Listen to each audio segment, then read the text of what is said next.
Energy o enerhiya. Dito umiikot ang kabuuan ng mundo. Symbolism provides energy na makakatulong sa araw-araw na ginagawa.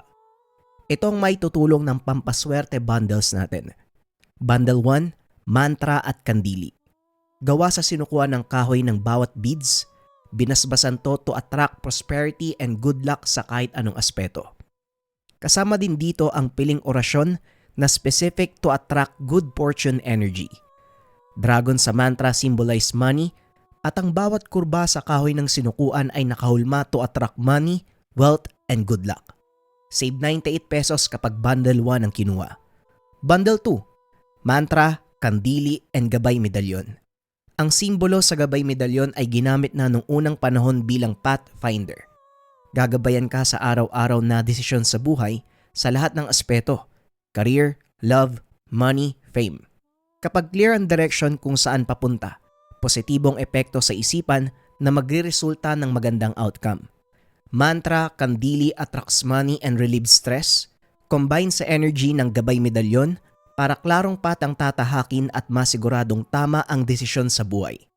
Save almost 300 pesos kapag kinuha ang bundle 2. Sa mga interesado, mag-message lang or i-visit yung link sa comment section. Salamat. Magandang araw mga kabayan. Para sa impormasyon ng lahat, throwback muna tayo ng mga nakaraang kwento natin. Inanarate ko siya uli para sa mga hindi pa nakapakinig. Muli, throwback ang kwento natin mga kabayan ha. Uunahan ko na kayo. Simulan na natin ang kwento. Ang kwentong ito ay hango sa totoong buhay. Mula ito sa isa nating kabayan na itago na lang natin sa pangalang Ariel. Taong 1985, San Jose Occidental, Mindoro. Nang mga panong ito, 16 na taong gulang si Ariel. Dahil binata ay mahilig itong dumayo sa sayawan sa ibang barangay malapit sa kanila. Sa hilig niyang ito, nakilala niya ang isang kakaibang tao. Isang araw inaya si Ariel ng kanyang mga kaibigan upang dumayo sa kabilang barangay. Fiesta nung araw na yon. At dahil hilig niya ang magpunta sa mga ganong okasyon, sumama siya sa kaibigan na itago na lang natin sa pangalang Benji. Oy Benji, sino bang pupuntahan natin dun? Meron ka bang kakilala sa kabilang barangay? Tanong ni Ariel. Napakamot naman ng ulo ang kaibigan at nagsalita. Wala eh. Piyesta naman dun kaya ayos lang na makikain tayo sa kahit kaninong bahay. Walang problema yun. Tugon ni Benji. Kagad inaya ni Ariel ang kaibigang umuwi dahil nahihiya ito. Pupunta lang siya sa pistahan kung kakilala niya ang mga nag-imbita sa kanya. Pambihira ka naman Benji oh. Akala ko naman kamag-anak o kabarkada mo yung pupunta natin dito. Halika na nga, umuwi na nga tayo. Nakakaya yung gagawin natin eh. Wika ni Ariel. Habang naglalakad ay napadaan sila sa isang bahay na walang bakod. Nakita nila ang mga kalalakihang nakaupo doon. Medyo mabagal ang paglalakad nila. Kaya nadinig ang pinag-uusapan ng mga ito. Medyo nag-iinit ang pag-uusap ng mga lalaki. Hanggang sa nakita nilang dalawa, nagkatulakan ng mga ito. Napako naman ang tingin ni Ariel sa isang lalaki na nakaupo din sa lamesa. Nagsuntukan ang mga kalalakihan. Pinanood nilang dalawa ang nangyayari hanggang sa may isang lalaki ang pumulot ng bote ng alak. Akmang ihahampas ito sa ulo ng isa pang lalaki. Dito na tumayo yung isa at sinalo ang bote. Dahil dito, pinagbalingan siya nung lalaking may hawak nito at sa kanya inihampas. Kitang-kita ni Ariel ang pagkabasag ng bote sa ulo ng lalaki pero baliwala lang ito sa kanya. Kagad napatanong si Ariel kay Benji kung kakilala ba niya ang lalaking hinampas ng bote. Tumango naman ang kaibigan at sinabing ang lalaking iyon ay si Dario, isang kilalang antingero. Biglang napukaw ang interes ni Ariel sa mga nasaksiyan, lalo na nang ikwento ni Benji sa kanya ang mga bagay na kayang gawin ni Dario. Alam mo pare, hindi tinatablan ng tagayang si Dario. Nung nakaraang mahal na araw, sinubukan niyang magpabaril eh. Akalain mo pre, hindi pumutok yung baril? Tapos ilang tao pa yung sumubok na barilin siya ng nakatalikod, kaso ganun pa din. Wika ni Benji. Patuloy pa rin silang nanonood sa away ng mga kalalakian hanggang sa isang lalaki ang bigla na lang sumulpot sa likod nila. Umalis na kayo dito. Baka kayong pagbalingan ng mga yan. Wika ng lalaki. Paglingon nila, nang laki ang mga mata dahil si Dario ang lalaking nakatayo sa likuran. Nagpabalik-balik ang tingin nila sa kalalakihang nag-aaway at kay Dario. Teka, paano ka nakapunta dyan? Pinapanood ka naming makipag-away ah. Tanong ni Ariel. Sekreto ko na yun. Sige na, umalis na kayo. Andiyan na sila oh. Tugon ni Dario sabay lakad palayo. Kagad tumakbo sina Ariel. Kinagabihan, hindi mawala sa isip ni Ariel kung papanong napunta sa likod nila si Dario ng ganong kabilis. Ito ang katanungang naglaro sa isip niya hanggang sa makatulog. Kinabukasan inutusan siya ng kanyang ina na bumili ng may uulam sa palengke. Kagaya ng dati, inaya na naman niya si Benji. Habang namimili nakita ni Ariel si Dario na naghahakot ng mga banyera ng isda. Walang kahirap-hirap nitong nabubuhat ang napakabigat na banyera na punong-puno ng isda. Mag-isa lamang siya. Nang mailapag nito ang banyera, nilapitan siya ni na Ariel at kinausap.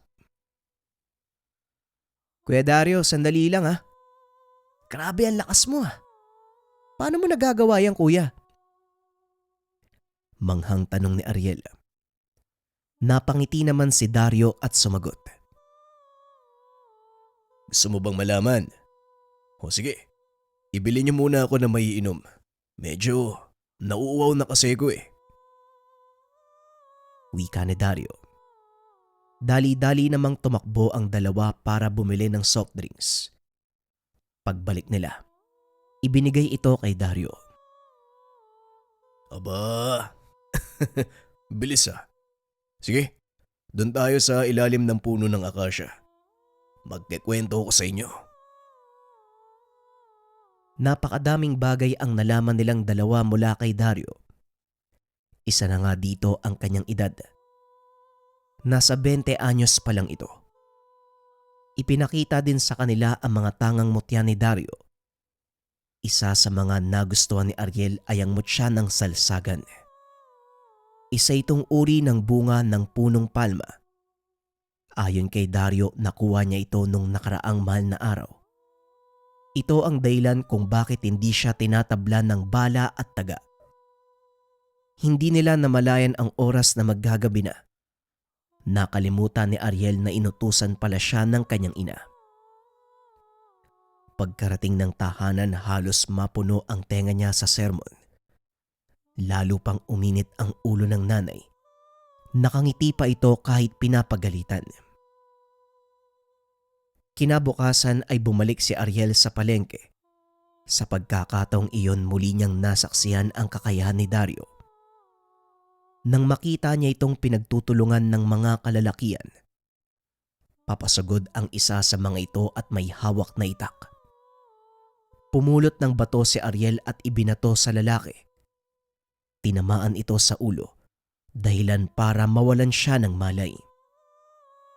Dahil sa ginawa niya, siya naman ang pinagbalingan ng mga kaaway ni Dario. Hinabol siya ng mga ito. Dali-dali siyang tumakbo papasok sa isang eskinita Kaso lang wala siyang lulusutan.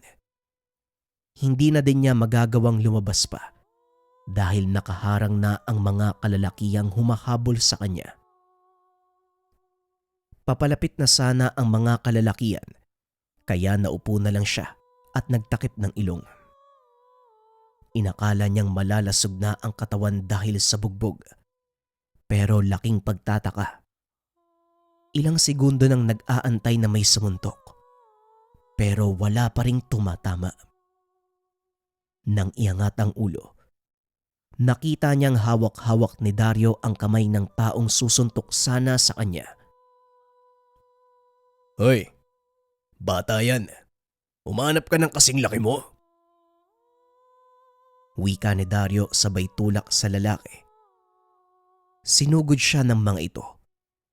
Pero kitang-kita ni Ariel na tila tuwang-tuwa pa siyang nakikipagsapakan sa mga kalaban hanggang sa tuluyang tumakbo ang mga ito. Ano ba naman kasing tumakbo sa isipan mo at nakisali ka kanina? Kayang-kaya ka ng mga yun, boy. Ay nako. Kasi may itak yung isa kuya, kaya binato ko na. Tugon ni Ariel at napailing si Dario. Delikado yung ginawa mo. Pero maraming salamat ha. Matagal nag-usap ang dalawa. Hanggang sa nasabi ni Ariel na gusto niyang matuto ng kaalaman ng kagaya kay Dario.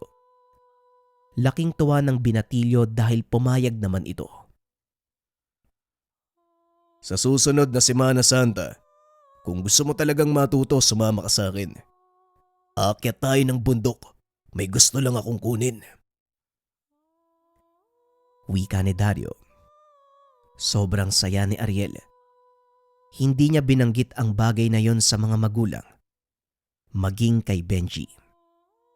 Hanggang sa sumapit ang Semana Santa, naganda si Ariel ng mga kakailanganin niya kagaya ng itak at kung ano-ano pa.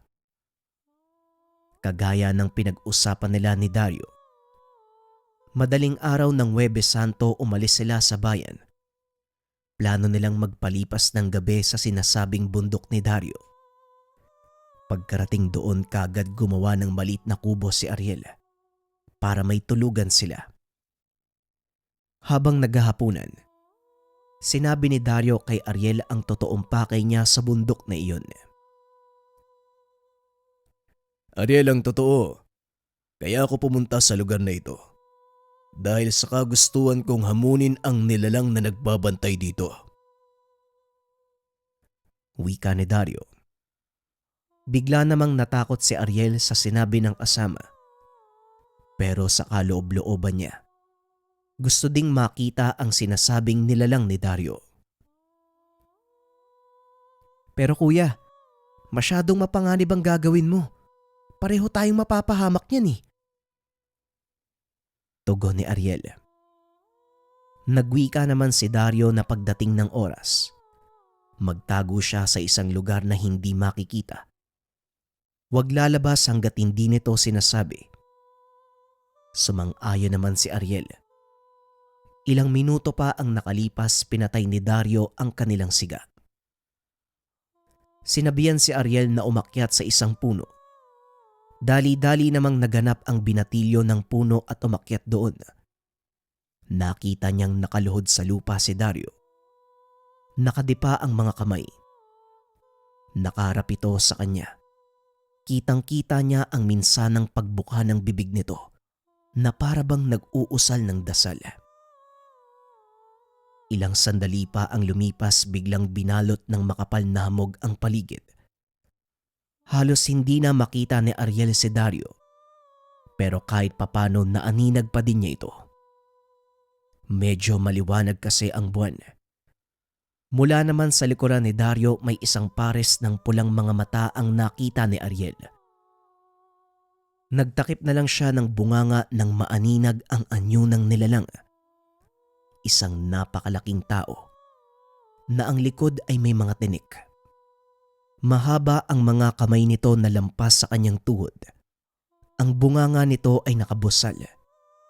May nakatali ding kadena sa magkabilang binti na parang nakakonekta sa kung saan. Merong dalang maso bilang sandata. Hinampas niya ito sa nooy nakaload pa ring si Dario. Laking gulat ni Ariel nang bigla na lang mawala si Dario sa kinaluluhuran. Ang tinamaan ng nilalang ay isang bulok na puno. Nagpalinga-linga ang nilalang at mula sa likod niya, bigla na lang lumitaw si Dario. Hinampas niya ang nilalang ng isang malaking peraso ng sanga ng kahoy, pero nadurog lang ito sa katawan ng nilalang. Muli na naman siyang naglaho. Sa pagkakataong iyon ay lumitaw naman siya sa harapan ng nilalang. Sinuntok niya ito sa panga. Napaatras ang nilalang. Kaso lang nang akmang iiwas na naman siya palayo sa kalaban, bigla siyang hinampas ng masong hawak nito, dahilan para tumilapon siya sa isang puno. Dinig ni Ariel ang paglagutok ng buto sa likod ni Dario. Inakala niyang katapusan na ito ng kasama, pero nagulat na naman siya nang bigla itong tumayo at sumugod uli sa malaking nilalang na parang walang nangyari. Sunod-sunod na suntok ang ibinigay niya sa elemento. Hindi makapaniwala si Ariel sa mga nakikita. Ginulpe ni Dario ang isang napakalaking nilalang na mula sa kabilang dimensyon. Ilang sandali pa ang lumipas. Tuluyan niyang napaluhod ang nilalang. Naglaho ito kasama ng hamog. Kagad na ding bumaba ng puno si Ariel at nilapitan si Dario. Pero pinigilan siya nitong makalapit para masiguradong wala na nga ang nilalang. Nang matiyak na ligtas ang paligid, kagad tumayo si Dario at lumapit sa isang bato. Kinapakapa niya ito at isang tipak ang kinuha niya. Kasing laki lang ito ng 5 pisong barya. Inihipan niya ito ng dasal at ibinalot sa isang itim na tela. Matapos ay inaya niya si Ariel. Mag-uumaga na nang makababa sila ng kabundukan. Pagkarating sa bahay nila Ariel, binigyan niya ng mainit na kape si Dario. Tulog pa ang mga magulang niya kaya dahan-dahan siyang kumilos sa labas ng bahay. Doon sila nag-usap ni Dario.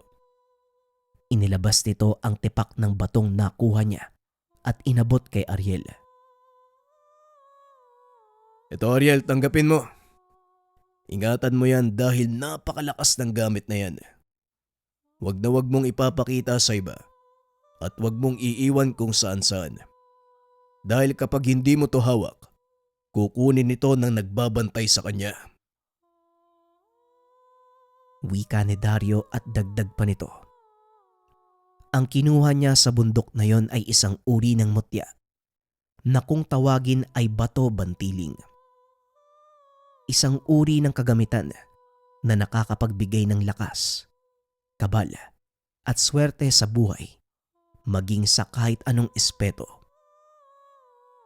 Itinuro din ni Dario kung paano niya gagamitin ang ibinigay sa kanya. Sinunod ni Ariel ang lahat ng ipinagbibili nito hanggang sa tuluyan niyang napasunod ang mutya.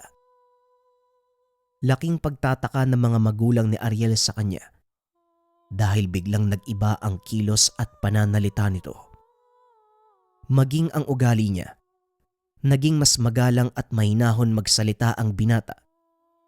Hindi na din siya masyadong lumalabas ng tahanan, maliban na lang kung uutusan siya ng nanay na pumunta ng palengke. Sa tuwing gagawin niya ito, nakikipagkita siya kay Dario. Kaunting usap at uuwi na din siya. Hanggang sa dumating ang pagkakataong nasubukan ni Ariel ang bisa ng hawak na mutya.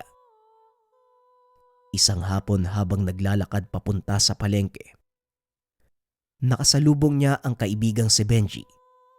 Hinihingal ito na parang may kung anong humahabol.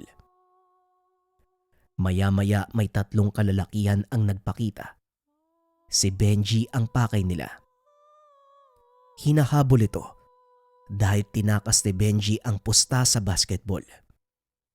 Medyo maloko din kasi ang kaibigan ni Ariel Pero kahit mali ang ginawa niya, walang ibang pagpipilian si Ariel kung hindi tulungan ito.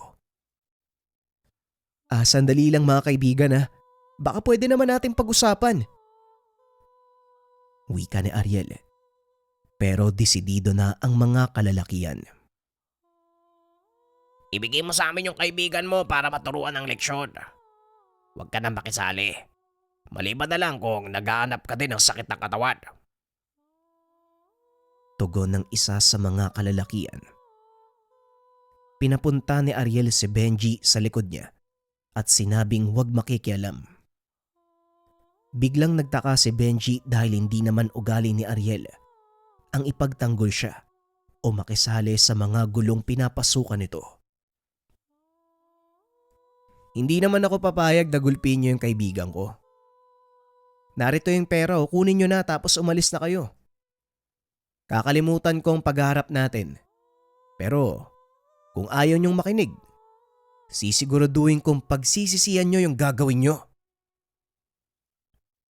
Wika ni Ariel. Maging siya ay hindi din alam kung saan hinuhugot ang tapang niya ng mga sandaling iyon. Ganun pa man, nasa gitna na siya ng isang sitwasyon na alam niyang hindi na makakatakas pa. Bigla siyang sinugod ng mga kalalakian. Saksing buhay si Benji nang salubungin niya ng suntok ang kamao ng isang lalaki. Nabali ito. Sumigaw sa sakit ang lalaking iyon. Sinugod naman siya ng dalawa pa. Mabilis niya itong nailagan.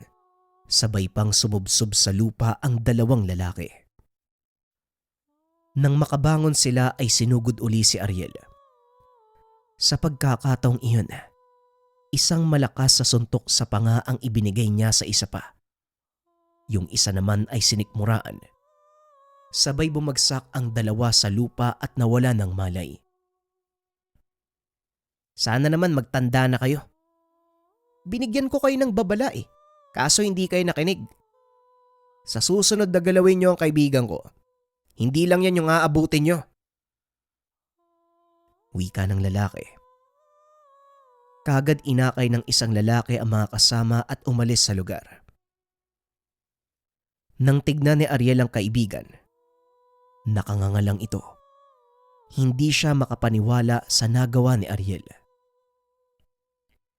Tinapik niya ito sa balikat at sinabihang uuwi na. Kagad namang sumunod si Benji pag alis ng kaibigan. May narinig si Ariel na pumapalakpak. Nang lingunin niya ito ay nakita niya si Dario. Magaling Ariel ha. Nagamit mo ng maayos ang mutya mo. Pero sa susunod, pag nakagawa ng mali si Benji, huwag mong ipagtatanggol. Hayaan mo siyang matuto sa sarili niyang kasalanan.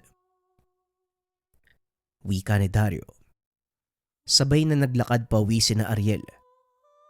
Habang nasa daan, nagpaalam si Dario sa binata. Kailangan na daw niyang bumalik sa kanilang probinsya dahil nagkakasakit na ang kanyang ama.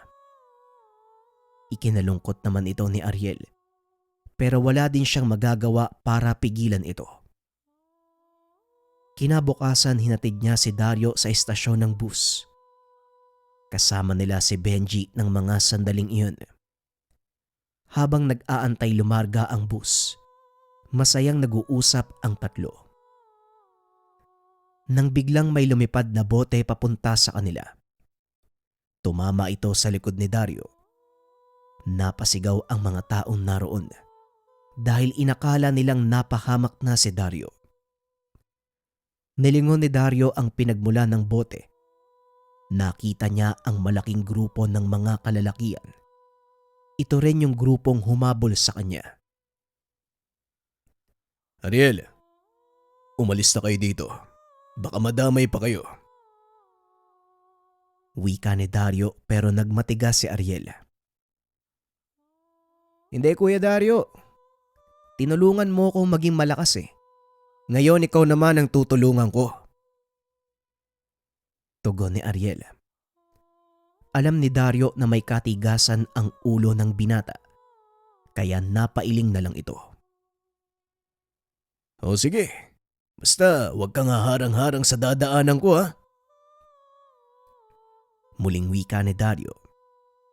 Kagad silang tumakbo papunta sa isang bakanting lote katabi ng terminal dahil ayaw nilang may madamay na iba. Pagkarating sa lugar, kagad silang pinaikutan ng 10 kalalakian. Kuya, ikaw sa kaliwa at ako naman sa kanan. Wika ni Ariel. Sabay-sabay nilang sinugod ang mga kalalakian. Ang iba sa mga ito ay may mga pamalo. Ang iba naman ay may mga kutsilyo. Talagang intensyon nilang patayin si Dario. Ganun pa man, hindi ito nakapigil sa kanilang dalawa. Sunod-sunod nilang pinabagsak ang mga kalalakian. Kagaya ni Dario, nakangiti din si Ariel habang nakikipaglaban at tila hindi nito nararamdaman ang pagod. Habang nagpapatuloy ang laban, 2 na lang ang natira sa kalaban. Laking gulat ni Ariel dahil may baril ang isa sa mga ito. Kuya! Kuya, merong baril! Wika ni Ariel. Pero nakangiti lang si Dario. Huwag kang mag-alala. Magtiwala ka sa gamit mo, bata. Wika nito. Sabay silang huminga ng malalim. Naglakad papunta sa mga kalalakian. Nakatutok ang mga baril sa kanila. Nagkatinginan ang dalawa at sabay tumakbo papasugod. Kinalabit ng mga kalalakian ang baril. Laking gulat nila dahil hindi man lang ito pumutok. Nabot nila ang 2 lalaki at sabay na ibinalibag sa lupa. Pinagsusuntok ang mga ito hanggang sa mawala ng malay. Pagkatapos ay kagad silang umalis sa lugar. Sumakay na sa bus si Dario at tuluyan ng iniwan ang lugar nila Ariel. Sa kasalukuyan, isa pa ding kilalang antingero si Ariel. Walang nakakaalam kung saan nagpunta si Dario. Ganun pa man, hindi kailanman malilimutan ni Ariel na minsang merong siyang nakilala na isang malakas na antingero na nagngangalang Dario. Kaunting opinyon para sa unang kwento natin mga kabayan. Bagamat throwback to, ang sarap lang balikan ng mga dati nating storya at solid no. Wala mang mga aswang na nangyari pero yung pakikipagbakbakan napakaangas. At malinaw din na itong Dario, meron lang mission dun sa lugar eh. Kalimitan kasi sa mga antingero ganyan naman eh. Yung tipong hindi sila tumatagal sa isang lugar. Kapag natapos na nila yung mission sa isang baryo, talagang lumilipat sila para gampanan naman yung susunod na mission. Yun lamang mga kabayan, simulan na natin ang susunod na kwento. Ang susunod nating kwento mga kabayan, throwback pa din. Tungkol kay Mang Simeon, aklat ng mangkukulam at karunungan ng Diyos. Ang kwentong ito ay hango sa totoong buhay. Mula ito sa isa nating kabayan na itago na lang natin sa pangalang Gado. Taong 1975, Santo Tomas, Batangas. Nang mga panong ito, kakadestino pa lang ni Gado sa bayan ng Santo Tomas bilang isang pulis. Tubong, Maynila. Ito ang unang beses niyang madestino sa probinsya. Nung una ay medyo kinakabahan dahil hindi niya kabisado ang mga gusali ng kasamahan. Ngunit nang lumaon, naging kapalagayan niya din ng loob ang mga ito. Naging maayos ang trabaho niya bilang pulis sa lugar. Sa maikling panahon, kasundo niya na ang mga tao doon. Isa sa mga naging kaibigan ni Gado, ang binata na itago na lang natin sa pangalang Paulo.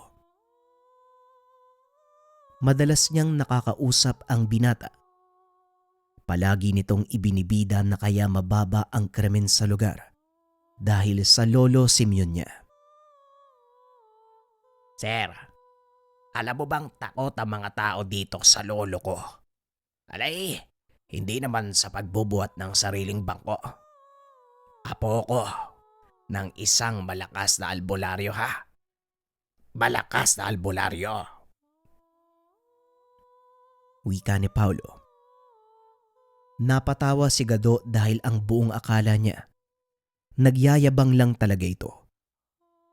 Ngunit napatunayan ng binata ang kanyang sinabi nang minsan niyang imbitahan sa kanilang tahanan si Gado. Pagdating sa bahay, nakita niya ang isang matandang nakaupo sa bangkong gawa sa kawayan. Meron siyang hawak na tungkod at kung titignan ay napakahina na nito dahil sa sobrang katandaan.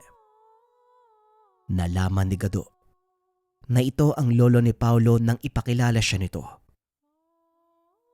Sir, siya po si Lolo Simeon. Lo, siya po pala yung pulis na kaibigan ko, si Sir Gado. Wika ni Paulo. Nagkatinginan ang dalawa. Sa hindi malamang kadahilanan, napaiwas ng titig si Gado.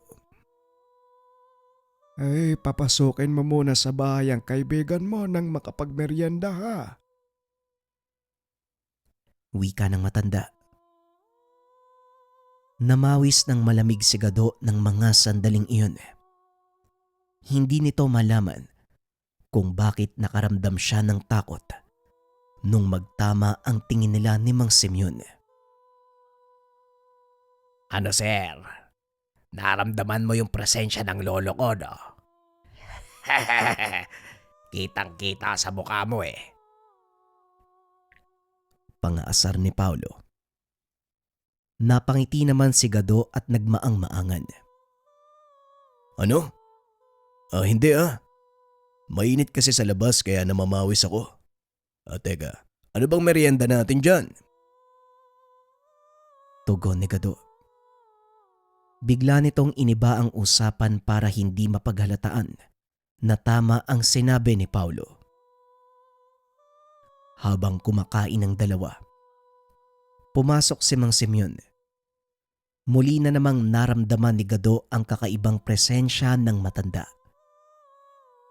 Bagaman tumuloy ito sa kanyang silid, ang pakiramdam ni Gado, may mga matang nakatitig sa kanya. Napalingon si Gado sa likuran at siniguradong walang nakatitig sa kanya.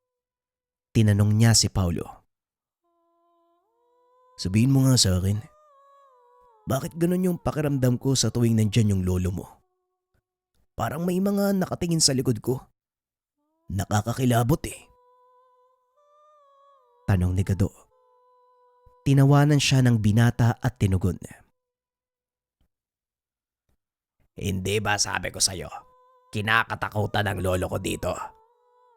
Maliban kasi sa pagiging albularyo, dati siyang kapitan del barrio sa lugar namin. Marami siyang napatay noon. At saka, wala pang nakakatalo sa kanya sa laban. Mula noon, kahit pa nga ngayon takot pa din ang mga loko-loko sa kanya. Kaya ganong kalakas ang nararamdaman mo. Mula yan sa kanyang karanasan. Mula yan sa lahat ng pinatumba niya.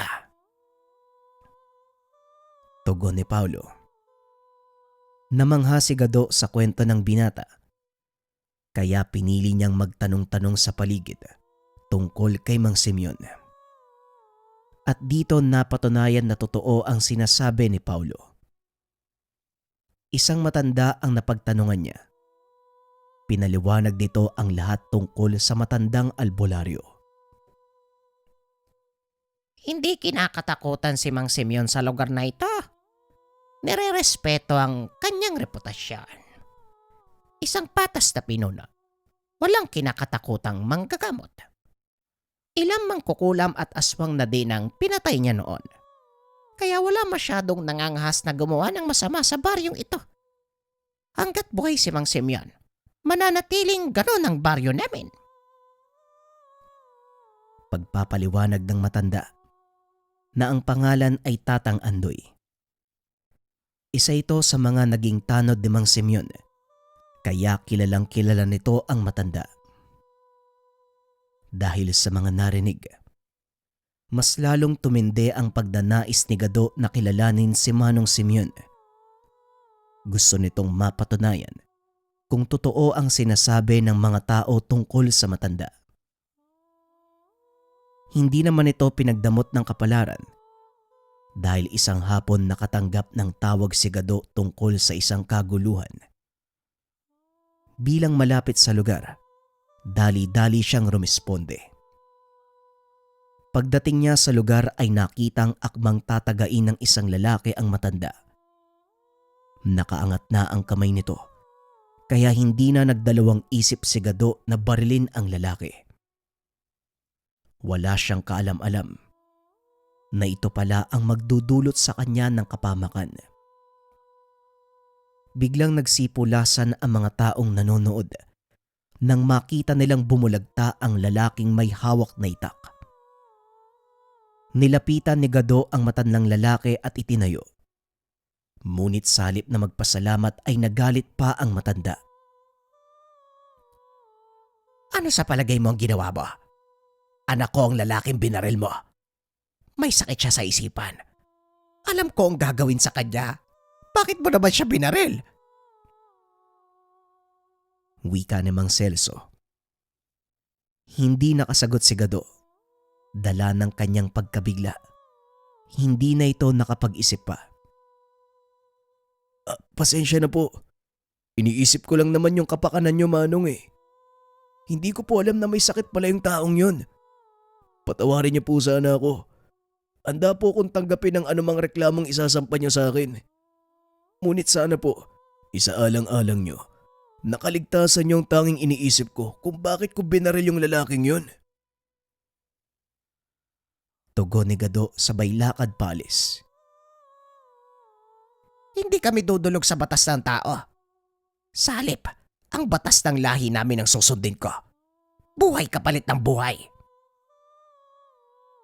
Wika ng matanda. Hindi na lang ito pinansin ni Gado. Inisip niyang dala lamang ng galit kaya niya nasabi ang mga katagang iyon.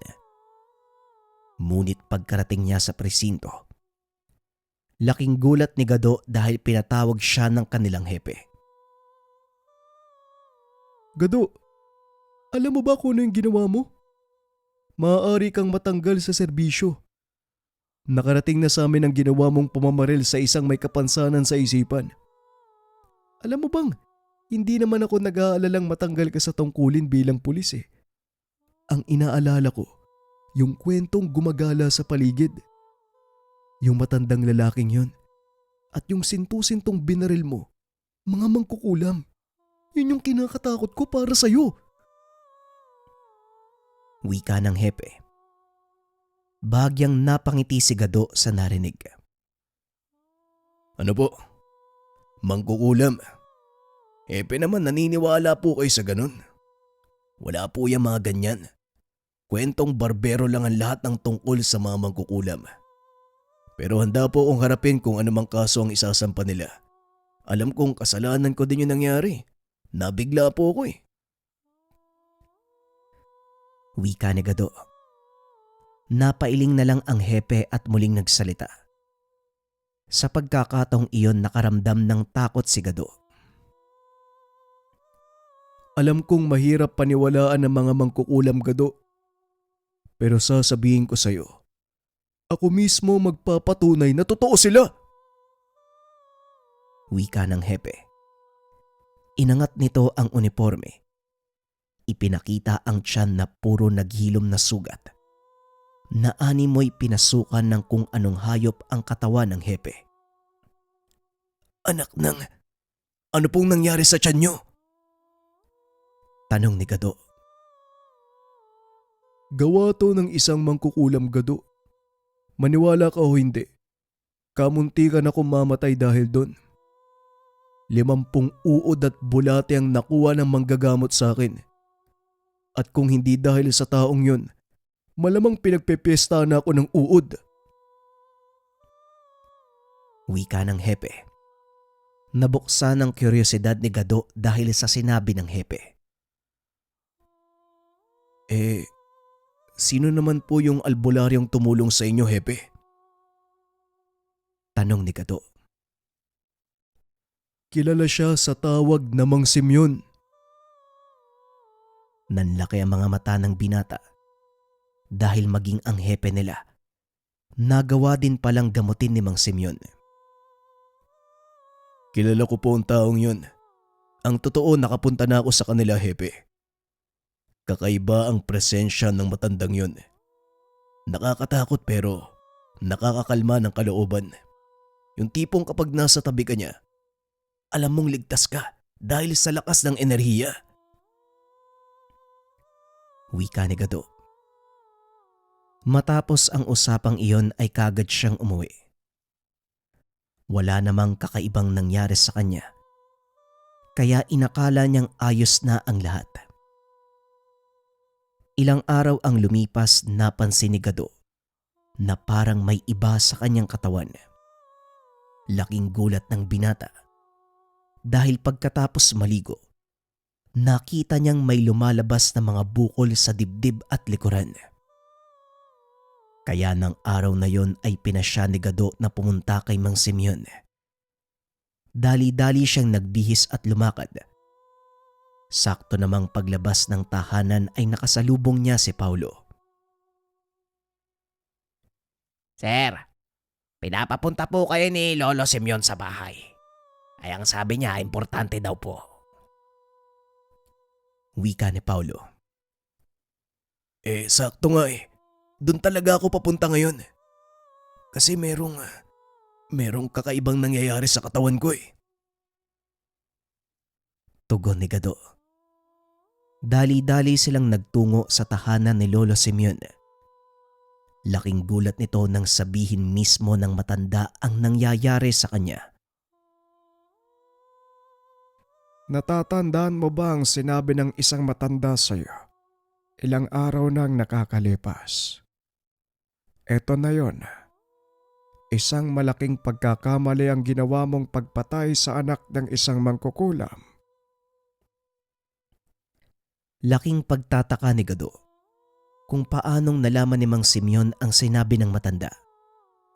Dahil ng mga sandaling iyon, halos pabulong ang pagkakasabi ng matanda sa kanya.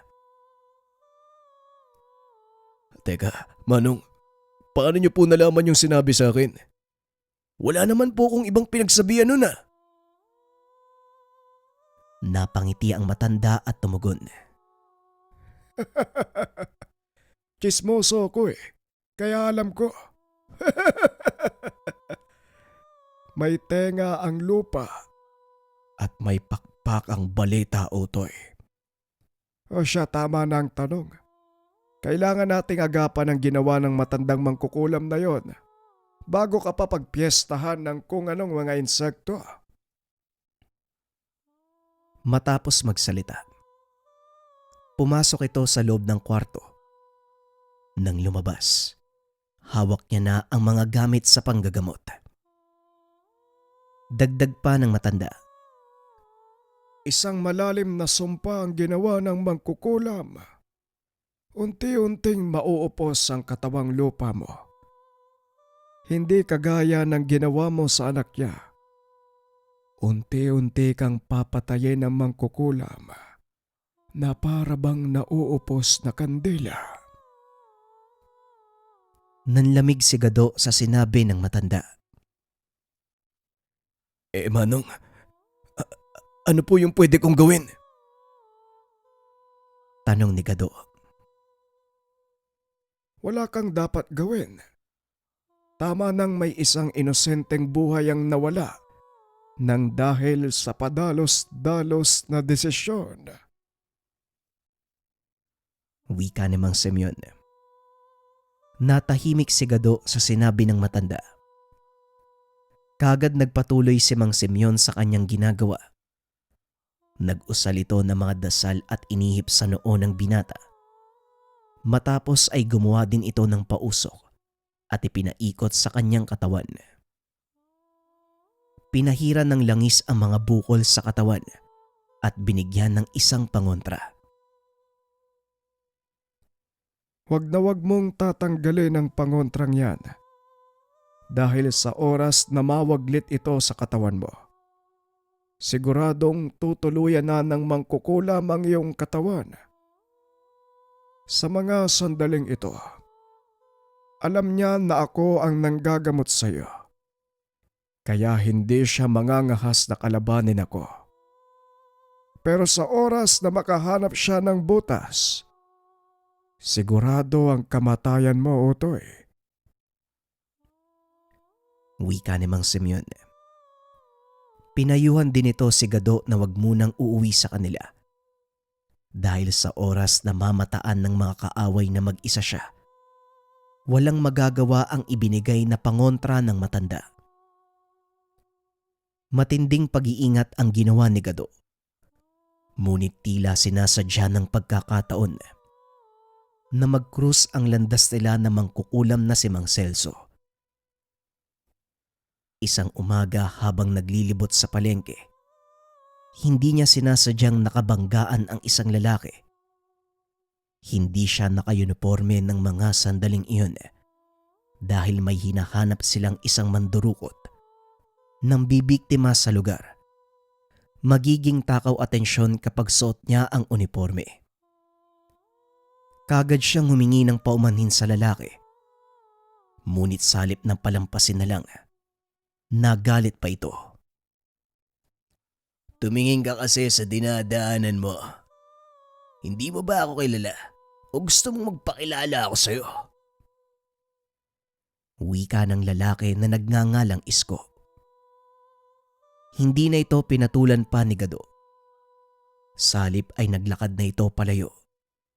Ngunit sadyang makulit ang lalaki at hinawakan siya sa braso. Pare, bitawan mo ko.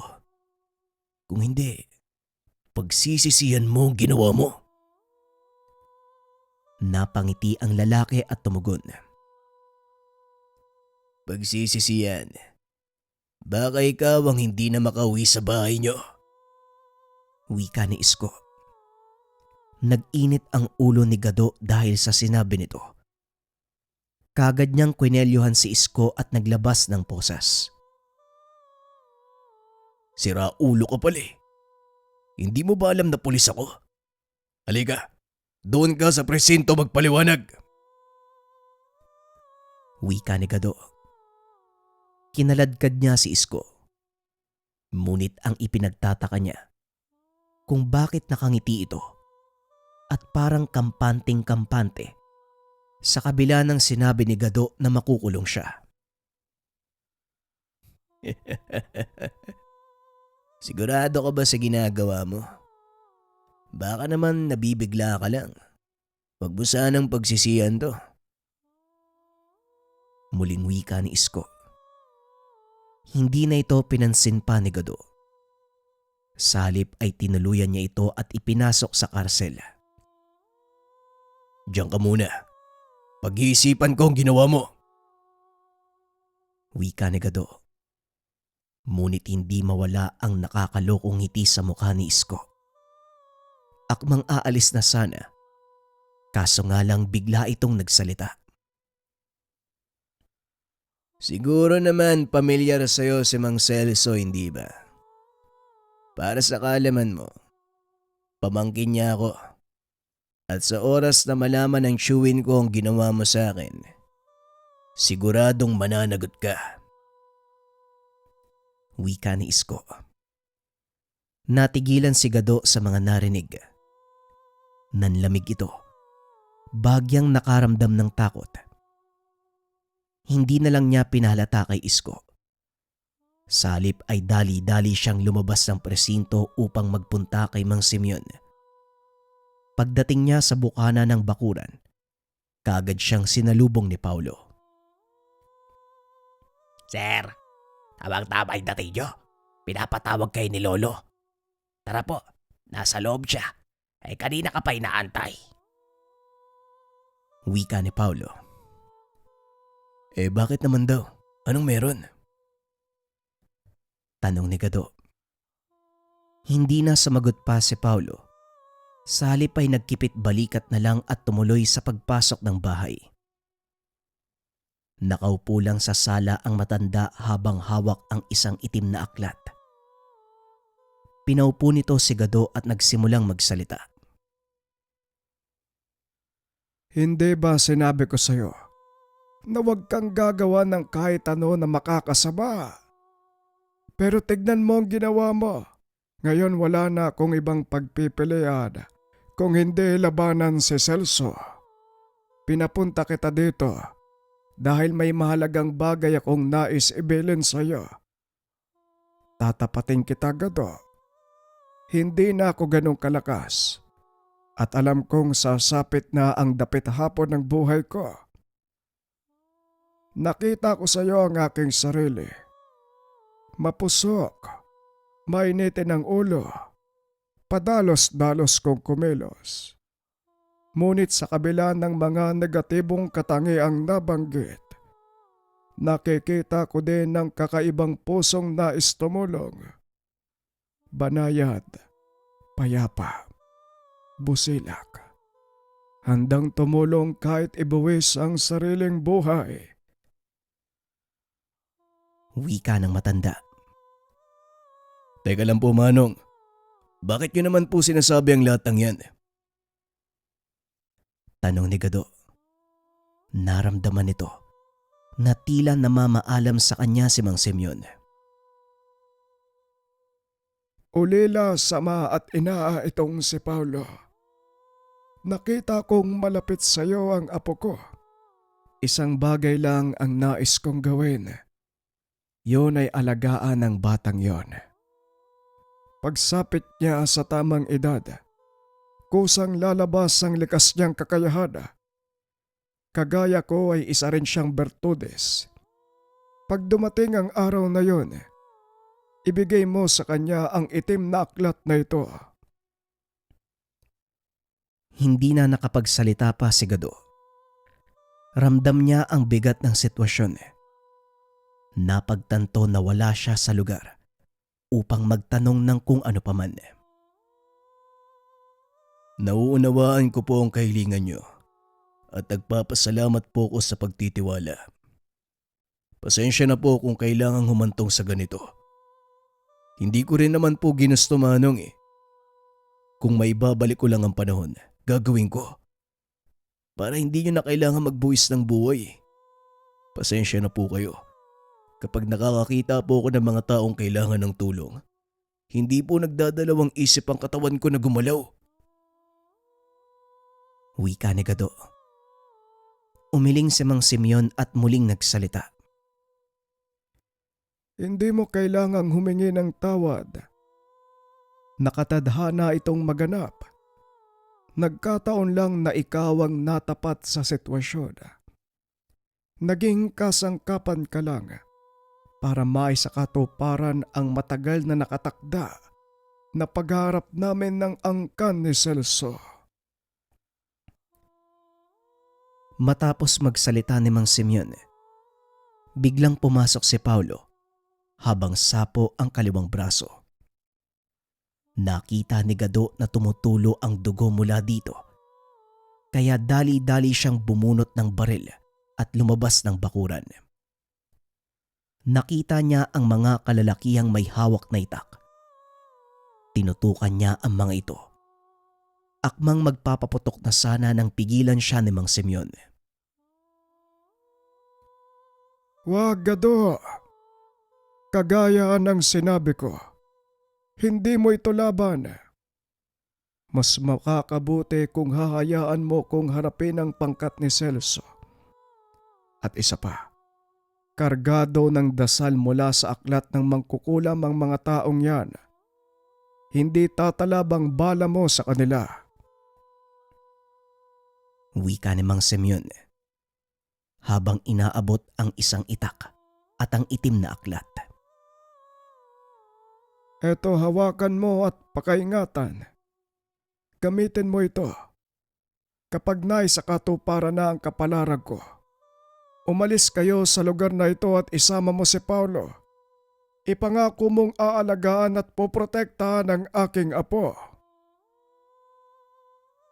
Wika ni Mang Simeon. Huwag po kayo magsalita ng ganyan. Alam kong hindi po kayo papabayaan ng Diyos. Ngumiti lang ang matanda.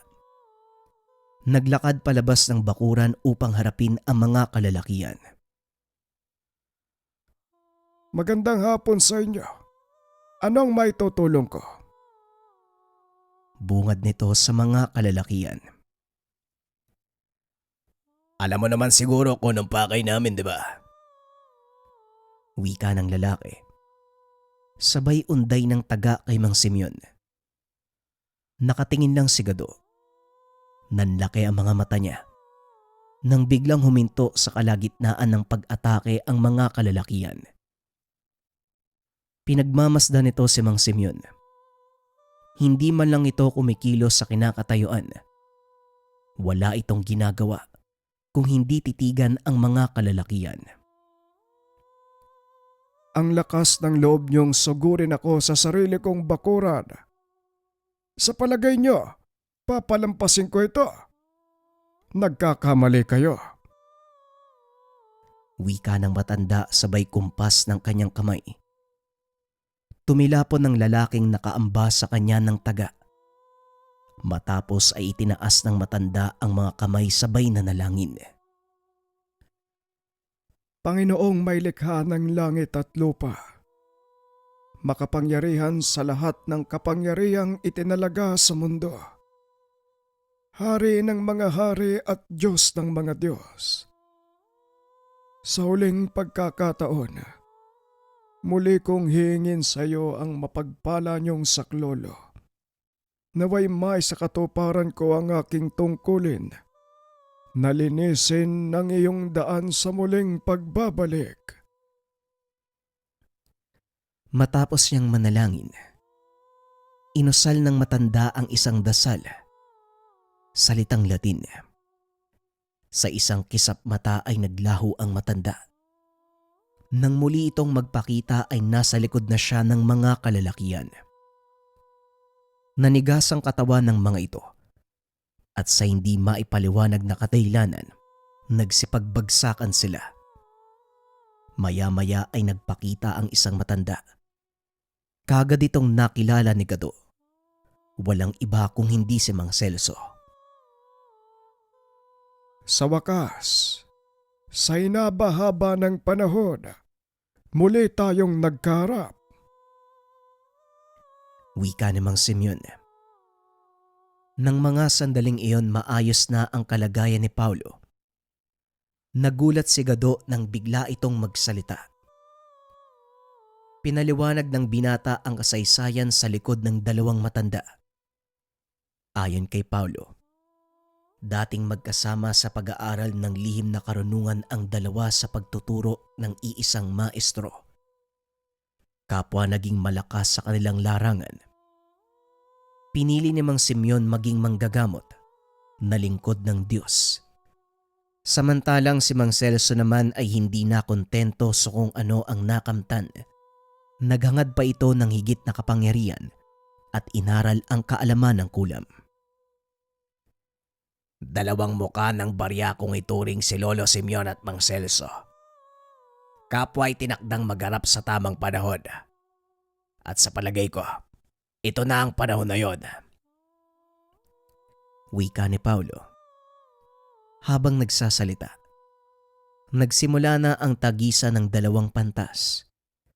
Isang mangkukulam at isang lingkod ng Diyos. Hindi akalain ni Gado na masasaksiyan niya ang isang pambihirang kaganapan. Hindi ako makapaniwala, Paulo. Ako naging dahilan ng lahat ng ito. Wika ni Gado habang pinagmamasdan ang dalawang matanda. Habang pilit na inuubos ang kanilang lakas sa pakikipaglaban. Kapwa nakatayo lang ang mga ito. Alam ni Gado na pareho silang tumatanggap ng parusa mula sa isa't isa. Hanggang sa tuluyang mapaloob ni Mang Simeon si Mang Celso, ramdam ni Gado ang kakaibang enerhiya mula sa dalawang matanda. Bagaman kapwa nanghihina, hindi pa rin may kakaila ang lakas ng kanilang kapangyarihang taglay. Ilang minuto ang lumipas. Tuluyan nang humupa ang tensyon. Nanatiling nakatayo lang si Mang Simeon. Nangangahulugan na panalo siya sa laban. Ngunit nang lapitan ni Gado upang alalayan papasok, napansin niya na wala na itong buhay. Nanatili lamang nakatayo si Mang Simeon. Ngunit ang kanyang mga mata, purong puti na lamang. Hindi na humihinga. Nakangiti ito habang nakatingin sa kalangitan. Matapos ang kaganapang iyon, tuluyang nagbago ang buhay ni Gado. Tumigil ito sa pagpupulis at tuluyang niyakap ang pagiging albularyo. Naging inspirasyon ng kanyang buhay si Mang Simeon. Samantalang si Paulo naman, araw-araw niyang nakakasama. Inaantay ni Gado ang pagdating ng panahon kung kailan matutupad ang huling propesiya ng Bertudes. Ibibigay niya ang lahat ng kagamitan kapag dumating na ang itinakdang panahon para kay Paulo. Maraming salamat sa pakikinig ng ating kwento, mga kabayan. Muli, parehong ideya, parehong konsepto yung nasaksiyan natin para sa araw na ito. Na lahat ng may tangan, albularyo, manggagamot, ermitanyo, meron silang misyon na kailangang gampanan. At sa oras na matupad ang misyon na yun, maligaya na silang mamamaalam sa mundong ibabaw at babalik na sa piling ng ating may likha. Kayo mga kabayan, kapag nabigyan ba kayo ng pagkakataon, gusto nyo bang maging manggagamot? Handa ba kayong ialay ang sarili nyong buhay para tumulong sa iba?